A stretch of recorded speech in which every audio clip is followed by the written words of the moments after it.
Olá, aqui é a doutora Patrícia Campos Ferraz e esse é mais um episódio do meu podcast Nutrição, Exercício e Saúde, que conta com o apoio da Clínica Move. E hoje eu tenho o prazer de receber aqui a minha colega querida, Cristiane Malmegren. Olá, Cristiane. Oi, Paty. Muito prazer em estar aqui com você. Muito obrigada por ter aceitado o nosso convite. Uma honra. Obrigada pelo convite. Que bom, que gostoso estar aqui com você. Que bom. E hoje a gente vai falar de um tema muito legal, muito interessante, que eu acho que é de bastante valia assim, para as pessoas, que é falar sobre a técnica do agulhamento seco para o tratamento de dor. Então, antes da gente começar a explicar tudo isso, eu vou pedir para a Cris contar um pouquinho da história profissional dela, assim, logo depois da faculdade, o que ela fez para poder chegar nesse lugar que ela está hoje trabalhando com dor dessa forma. Ok.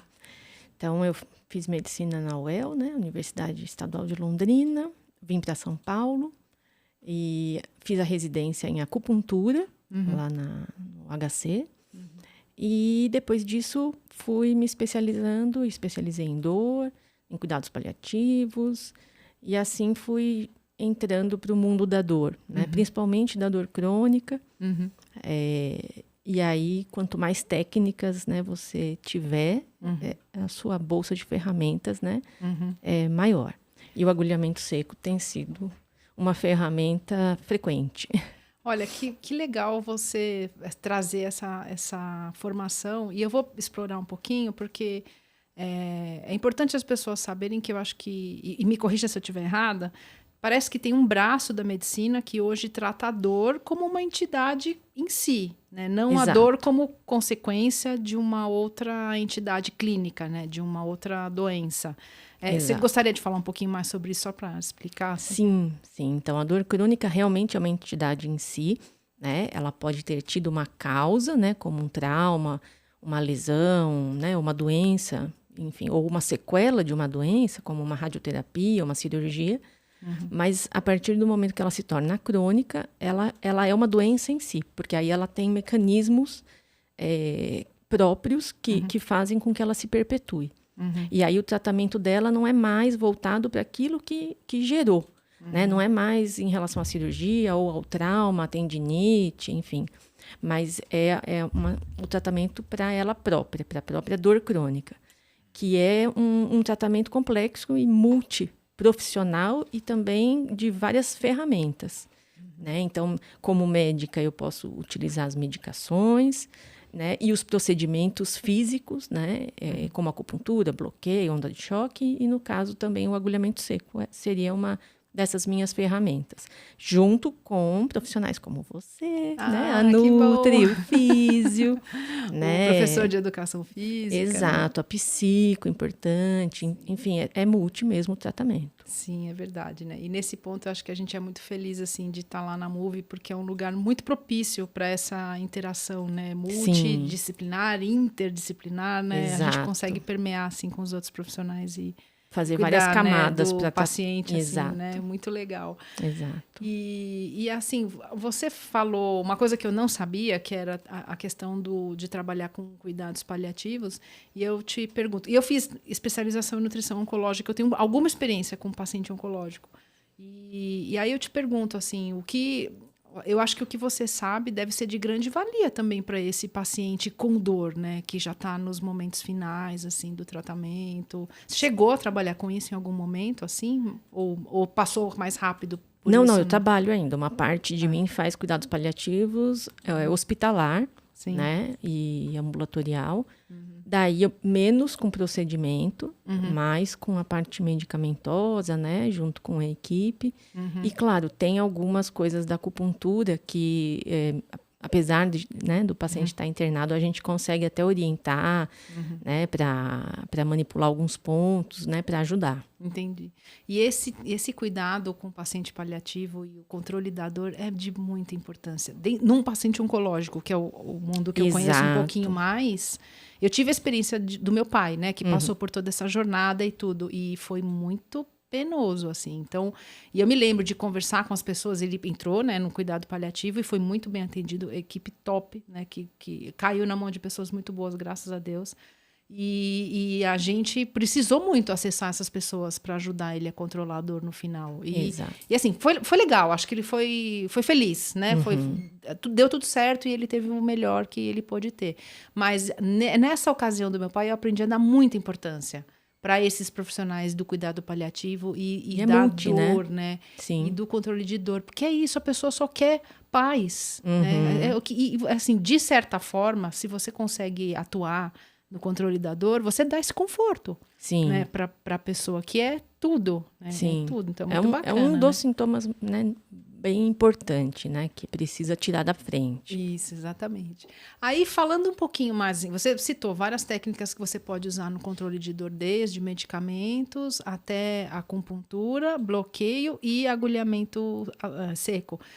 Se você quiser explicar um pouquinho para a gente essas técnicas, o que elas são, a gente entender.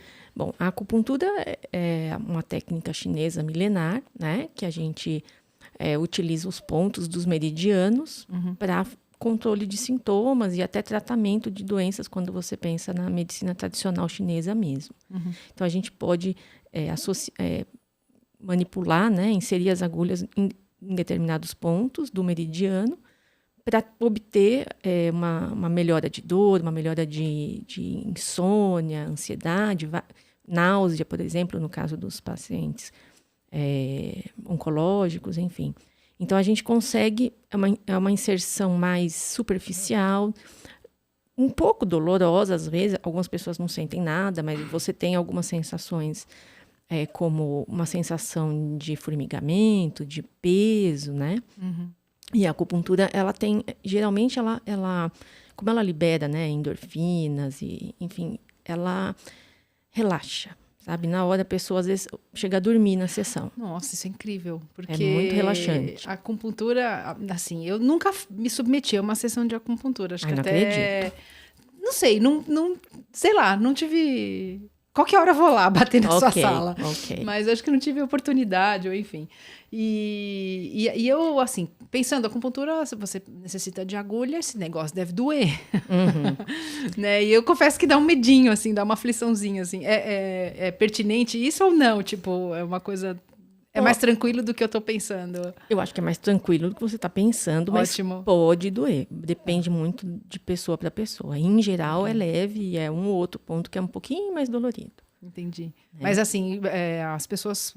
É algo suportável. Sim. Assim, algo que as pessoas suportam e apresentam melhoras, né? Depois disso, depois do procedimento. Exato. Costumam suportar, com certeza. E aí você falou de uma outra coisa que chama bloqueio, que eu não tenho a menor ideia do que é. O bloqueio de ponto gatilho, por exemplo, né, que é uma das coisas que eu faço, é a injeção, né, de lidocaína, enfim, de anestésico, relaxante muscular, às vezes, nos pontos de tensão. Então, é como se fosse uma injeção nos pontos musculares de tensão, para você relaxar e também tirar um pouco a dor, né, até por causa do procedimento, que é uma injeção. Então, costuma ser dolorido, né? Entendi. E aí, isso, tanto pelo fator da agulha em si, tá, né, inserindo no ponto, como as medicações, você tem um efeito mais prolongado. Entendi. Né? Então, também é uma coisa interessante, mas tem uma limitação que você tem que pegar um ponto. Você não pode fazer isso, por exemplo, que a acupuntura a gente agulha dos pés à cabeça. Certo. O bloqueio, não. Você vai direcionar para aquele ponto. Você não vai ficar injetando substância no paciente inteiro. Entendi. Então, ele é limitado para quando você tem uma pequena área, um pequeno ponto. Por exemplo, cotovelo, né? Uma tendinite de tenista. Enfim, então você vai... É bem pontual. Entendi. E aí, em quanto tempo a pessoa começa a apresentar melhoras do seu quadro, em geral, quando faz esses procedimentos? O bloqueio pode ser já na hora. Tá, imediatamente a pessoa tem um alívio. Tem um alívio. Dor, perfeito. Isso. E aí, pelo mecanismo também da substância e da agulha em si, isso pode perdurar dias, semanas. Nossa, isso se você tem uma dor que é assim, pungente, né? Uma dor que te incomoda, isso é um alívio enorme. Né? Exato. Mas faz parte de um arsenal e, assim, não é uma coisa única. Okay. Eu sempre falo, não é só o bloqueio. Você vai precisar trabalhar com a físio, aproveitando que está sem dor. Né? Então, assim, é esses procedimentos, eles são possibilitadores de você continuar uma reabilitação. Ok. Então, não é do tipo, fiz uma sessão e acabou. Não, você fez, você vai Não é ficar... a cura. Exato. Né? Você vai ter um grande alívio, mas é importante que você faça a físio, né? A questão de acompanhamento com o educador físico, para reaprender os movimentos, para soltar a musculatura com outras técnicas, para você aprender a não refazer aquilo, Entendi. né? Que pode ter a ver com um gesto, né, do esporte que não está bem adequado, né? Não está sendo feito adequadamente. Entendi. E isso acho que causa bastante alívio, assim. Sim. E aí, entrando mais especialmente no agulhamento a seco, eu estou muito curiosa. Tchanã. Queria saber como é que é. O agulhamento seco é bem bacana, né? Então, ele é uma técnica mesmo desenvolvida por americanos, né? Mais recente. E ele é uma mistura de uma infiltração, né? De um bloqueio e da acupuntura. Por Que quê? legal. Porque a gente usa as agulhas da acupuntura, que são bem finas. E a agulha da acupuntura tem uma coisa bem interessante. A ponta dela é uma ponta romba. Ela é feita para não furar ou rasgar o tecido. Ela divulsiona. Então, por exemplo, geralmente você tem pouco sangramento na acupuntura. Ok. Tá bom? De 10 agulhas, uma vai sangrar. Né? A não ser, claro, que você manipule para isso, mas aí é outra história. Então, usar a agulha da acupuntura no agulhamento é bem interessante, porque você vai causar menos lesão, menos chance de hematoma e tudo mais. E aí você vai inserir como se fosse uma infiltração. Né? Então, você geralmente escolhe os pontos musculares, os nódulos, né? Para colocar a agulha, mas ela é seca. Por que ela chama seca, né? Ou dry needling do inglês? Exatamente porque ela não vai medicação. Ah, ok. Entende? Então, é como se você fizesse uma infiltração sem medicação. Entendi. Só que você usa uma agulha mais confortável para isso. Então, você faz o agulhamento, eles são feitos em alguns pontos que já são até mapeados, né? Então, tem a ver com a região que você sente dor. Esses pontos são pontos da musculatura que estão extremamente contraídos. É uma questão mesmo fisiológica de sarcômero, que estão super contraídos. E aí, quando você coloca a agulha lá, e aí você vai manipular a agulha, fazendo uma pistonagem, né, e direcionando a agulha em vários sentidos, várias direções, o músculo vai soltando por exaustão, porque a agulha acaba fazendo uma microlesão, né, acaba com o ATP da célula, certo. com a energia, e ela solta por exaustão. Que interessante Exato. isso. É muscular. É muscular. Que interessante. É bem, não tem a ver com isso. nervo, enfim, na articulação, nada disso. É no músculo. E aí, você usa, né, para se guiar, para achar os pontos, a área que a pessoa sente dor, mas não necessariamente é no local da dor. Porque tem esse detalhe. Né? Nos mapas, né, do agulhamento, a gente usa os trigger points, que são esses pontos. E eles dão muita dor referida. Então, por exemplo, vou usar a mim mesma como exemplo. Eu tinha uma dor no ombro, sempre que eu fazia caminhada, e eu achava que era um problema no meu ombro. Fui em médico, vi o ombro, você tem alguma coisa, uma frouxidão, tal, precisa fazer físio para o ombro. E não melhorava.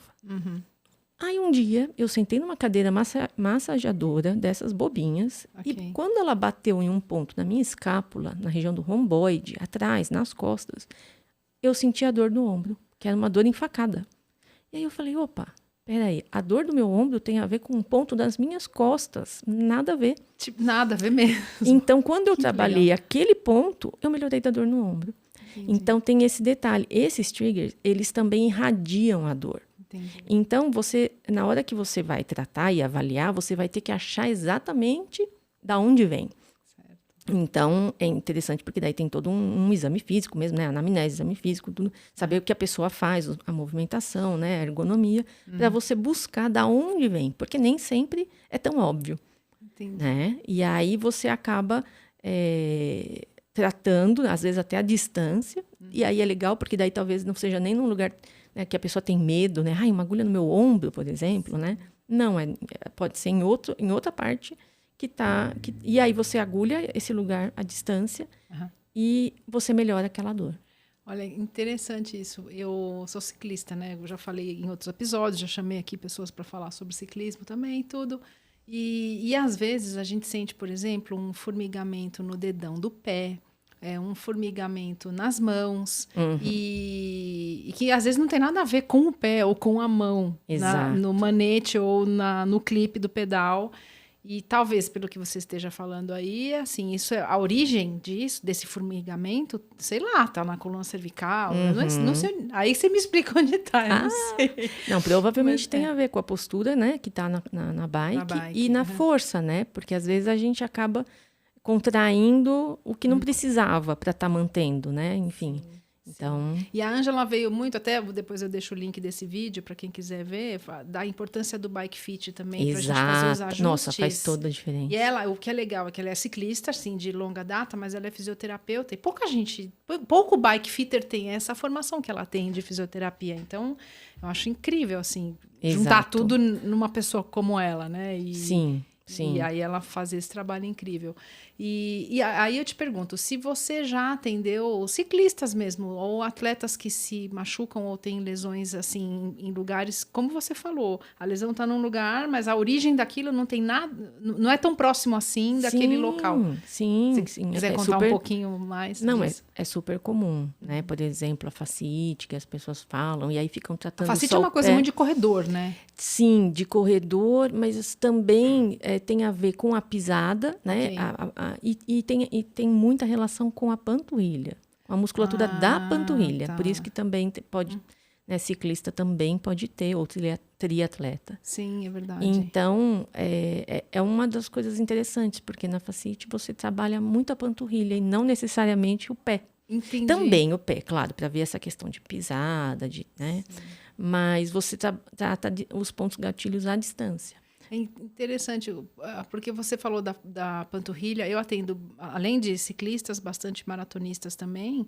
E às vezes, o maratonista, ao longo da sua preparação para a maratona, ele desenvolve uma fascite plantar que, assim, eu nunca tive, mas o que eu escuto deles é que é muito chato de tratar, demora. 6 meses, é uma dor muito, muito chata. E faz aqueles exercíciozinhos de pisar, de rolar o pé na bolinha de tênis. Não sei se aquilo serve para relaxar a musculatura, alguma coisa ajuda, do tipo. Ajuda. Mas eu não tinha me atentado, até porque não tenho informação para isso, que a panturrilha está correlacionada com isso. Total, porque essa é a musculatura que tensiona a fáscia no pé. Eu achava que era uma questão de impacto, né? Assim, tipo, não, a forma como você transfere o impacto também.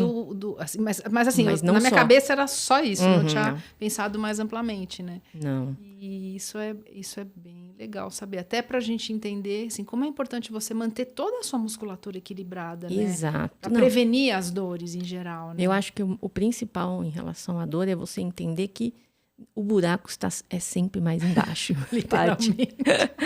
Entende? Você vai com uma dorzinha e você vai descobrindo que tem mais coisas ali. Né? Ainda mais quando a gente fala em dor crônica, mas em atleta também. Né? Porque você tem uma carga, né, muito grande de exercícios, uma ergonomia, e você precisa olhar como um todo, porque uma pisada ruim, ela vai ter consequência no joelho, no quadril principalmente. Então, uma cervicalgia pode ter muito a ver com o seu quadril e menos com a cervical. Nossa, incrível. Então, assim, porque é tudo uma cadeia, né? A gente é totalmente interligado. E é como uma pedra no sapato. Okay. A gente não consegue ficar com uma pedra no sapato. Você tenta andar, mas você tem que tirar. Sim, você tem que resolver aquilo. Exato, porque aquilo, né? Você acaba se descompensando, enfim, inteira para pisar, né? Na dor, isso acontece, infelizmente, não é uma pedra no sapato, né? Algo tão simples de se tirar. Mas quando a gente tem uma fasciite ou alguma coisa assim, você acaba mudando a maneira de pisar e de compensar, e você vai gerando outras lesões. Entendi. Então, é sempre importante ver o todo. Sim. E entender que a gente tem muita ferramenta, né? E muitos profissionais. Então, às vezes um paciente fala, não, então eu vou fazer primeiro a acupuntura, ou primeiro o agulhamento, depois eu falo, não. Tudo ao mesmo tempo agora. Tudo junto, misturado. Entende? Porque uma coisa facilita a outra. Então, eu libero a sua musculatura, o físio vai trabalhar melhor, né? E aí, ele vai orientar o que é interessante, o que não é para você fazer, para o seu personal poder entender. que algumas coisas você pode fazer e outras vão ter que ser adaptadas para o seu biotipo, para a sua ergonomia, né? E a medicação entra também por um período curto para você poder fazer todo esse resto. E a psico tem que entrar na jogada, porque manejar o estresse de uma dor e as consequências que ela traz nas relações, no trabalho, o impacto, também é importante. Então, saber manejar, a psico ajuda muito. E a Nutri entra, porque também a gente precisa entender como está, né, essa alimentação, como é que está esse metabolismo, o que a gente pode comer, o que a gente não é interessante para ajudar nesse trabalho muscular. É engraçado, lá na minha prática, né, assim, quando eu recebo um paciente com dor, a gente pensa, o que a gente tem na nutrição, que até foi um episódio muito legal, que foi a Luciana Bahia, veio falar de nutracêuticos no controle de dor. Quem está assistindo aqui se interessa pelo tema, só olhar ali na lista do podcast que vocês vão achar que esse episódio é muito legal. E ela trouxe, assim, algumas coisas que eu já usava e outras que eu não usava. Então, a questão da curcumina, a questão do ômega 3 é um pouquinho mais velho, mas antioxidantes, assim, né, que a gente imagina, e alguns estudos mostram isso, in vitro, em vivo também, poucos, quando você está mexendo com uma reação inflamatória, você está dando um carinho na dor, né? Porque a dor, ela está ligada, na verdade, à reação inflamatória, né? E muitas vezes essas pessoas têm alimentação muito desorganizada, muito rica em alimentos de baixa qualidade, ultraprocessados. O grande problema das pessoas é que, assim, por falta de tempo e por falta de conhecimento ou de empenho, elas estão cada vez mais caindo nesses alimentos ultraprocessados com baixíssimo grau de fitoativos e de nutrientes que ajudam a combater a inflamação e muito ricos em conservantes, em aditivos alimentares que a gente não sabe a longo prazo o que vai acontecer. Exato. Os estudos são... Assim, o que eu julgo é que os estudos para a gente liberar os alimentos, os aditivos, né, alimentares como um todo, os adoçantes entraram nisso, né, todos esses anos... Eles são, assim, estudos mais ou menos curtos, põe no mercado, depois de 20 anos você descobre o que vai acontecer. Vê o aspartame. O aspartame foi lançado nos anos 90, a galera consumiu aspartame até surgirem os estudos mostrando o malefício disso para cérebro, para uma série de tecidos. Então, na parte da nutrição e da dor, só fechando a janelinha, eu tento trazer o paciente para esse lugar, de fazer uma alimentação mais limpa, mais natural, com mais fitoquímicos. Entenda-se por fitoquímicos frutas, legumes e verduras, né? Que são ricas em antioxidantes, para a gente poder combater as reações inflamatórias e a dor, né? Por conseguinte. E aí a gente consegue trabalhar em conjunto, né? Sim. Fora que a dor também... ela acaba, por exemplo, para um atleta, diminui, né, o rendimento, diminui o prazer dele também como um todo, porque às vezes vai ter que adaptar ou parar, ou enfim, mudar o que está sendo feito. E aí a gente perde um pouco também o prazer, né? E aí você vai buscar prazer em outras coisas, como principalmente na alimentação. Sim. Mais viciante, né? E do jeito errado, Exato. né? É aquela coisa só hedonista, imediata, que não vai ajudar a gente em nada, né? Exato. Um pouco de prazer é bom ter prazer, né? Claro. Mas aí a gente está falando do exagero, né? Exato. Do desequilíbrio, né? E, olha, a gente já está chegando no final do nosso episódio. Eu falo que sempre passa muito rápido. Verdade. E aí eu só queria que você exemplificasse para a gente. Quando uma pessoa se submete ao procedimento de agulhamento a seco, ela precisa de várias sessões para terminar um tratamento? Ou em poucas sessões você já consegue resolver boa parte do problema? Acontece, por exemplo, da pessoa ficar muitos meses precisando desse procedimento. Como que funciona um tratamento? Tá. Bom, em geral, então, o agulhamento ele é feito dentro de um contexto do tratamento que muitas vezes inclui medicação e principalmente a fisioterapia. Então, eu costumo fazer 3 sessões, uma vez por semana, e reavaliar. Porque a ideia é que ele não se prolongue, né? Porque... Não, assim, eu não falei essa parte, né? Mas ele é doloroso. Então, assim, é um procedimento que a pessoa faz quando ela está com muita dor. E aí, ela só continua pelo efeito bom que sente depois, que é uma sensação de musculatura solta, de relaxamento. Mas é dolorido na hora e pode ficar doendo por 2 dias. Né? Mas como o resultado é muito bom, ela volta. Entendi. E isso vai acontecer, por exemplo, mais ou menos umas 3 sessões. Por quê? Porque daí a dor melhora. Entendi. E aí não vale muito a pena você se submeter a algo que dói mais que a sua própria dor. Ok. Então, eu acho bacana isso, porque eu sempre falo, olha, a gente precisa casar o agulhamento com a físio, porque aí a gente tira o agulhamento depois de umas 3, 4 sessões e mantém ou até aumenta a físio para manter essa musculatura saudável com menos dor. O que acontece é que geralmente eu faço umas 3, 4 sessões, depois eu vou diminuindo para cada 15 dias, né? Para fazer tipo uma manutenção, uma vez por mês, e aí às vezes é só sobre demanda.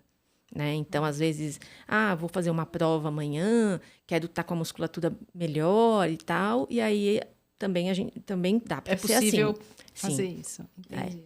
Mas ele está dentro desse contexto, né, E tem pacientes que adoram, viu? Apesar de eu falar dessa dor, né, que assusta um pouco, mas não, tem gente que adora e fala, não, eu gosto de sentir, porque essa é uma dor boa. E é verdade, existe a dor ruim, né, que é a limitante, e essa é uma dor boa, porque realmente você sabe que depois dela...